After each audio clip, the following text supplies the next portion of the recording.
Grandpa for sale. Is Lizzie ready to sell her grandpa for the huge amount of money that Mrs. Larchmont has offered? Let us read what happens during a sale.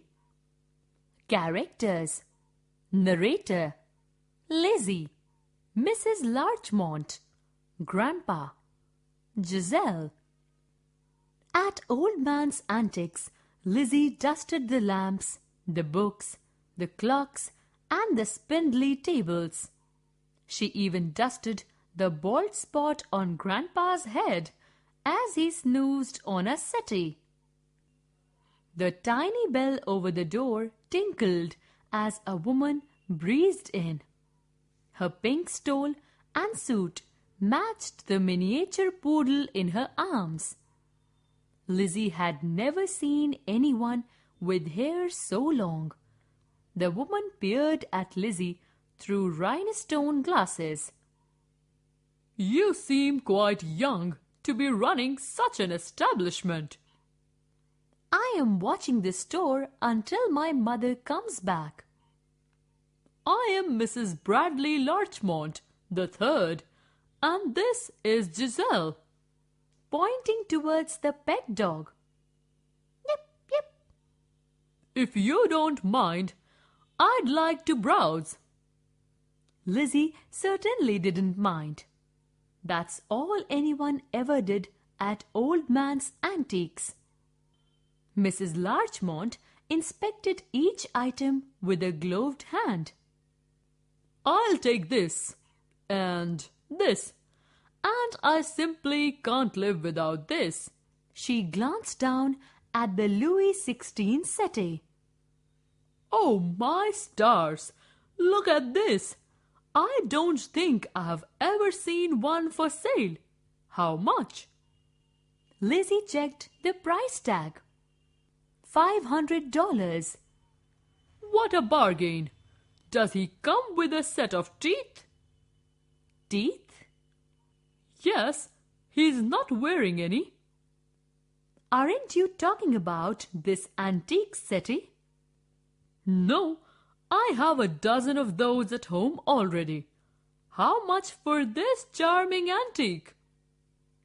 "But he's my grandpa." "In that case, you must know how much he's worth." "But he's not for sale." "Nonsense, my dear.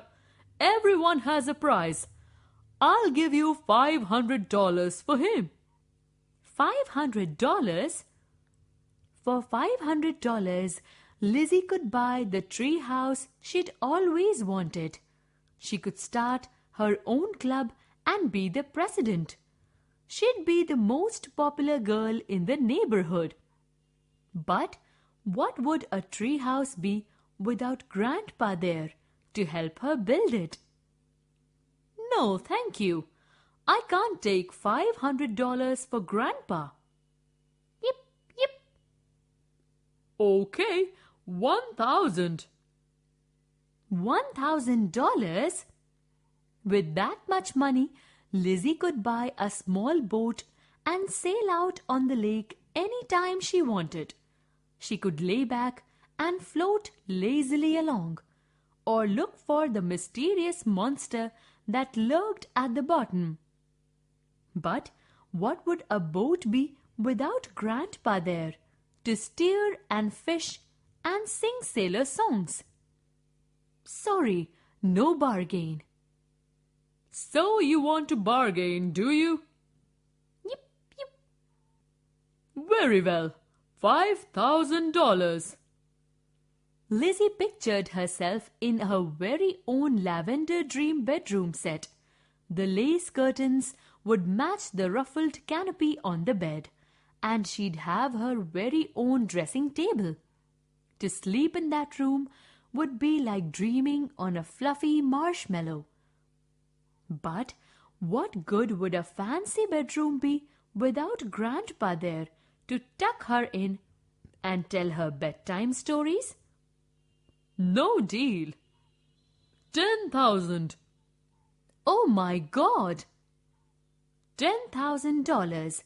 Wouldn't that buy an entire ice cream shop with every frozen flavor ever invented? And sprinkles, and chocolate chips, and hot fudge. Lizzie could have an ice cream shop with lots of customers who'd actually buy something. Selling ice cream would certainly be more fun than dusting antiques. But how much fun would it be without Grandpa there to make his super-duper tremendous, stupendous ice cream sundae deluxe? No. No? $50,000, and that's my final offer. Lizzie's knees wobbled. She felt woozy. With that much money, she could build an amusement park with the loopiest roller coaster ever, and her friends could ride for free anytime they wanted. Lizzie dwelled on this vision for a full minute. But what good would an amusement park be without Grandpa there to scream the loudest? Mrs. Larchmont, not everything has a price, and not everything is for sale. Well, if I can't buy everything I want, then I won't buy anything at all. Yip, yip. And she swept out of the door in a furious huff. Lizzie kissed Grandpa gently and then walked over to the cash register. Smiling, she pushed the big red button. No sale.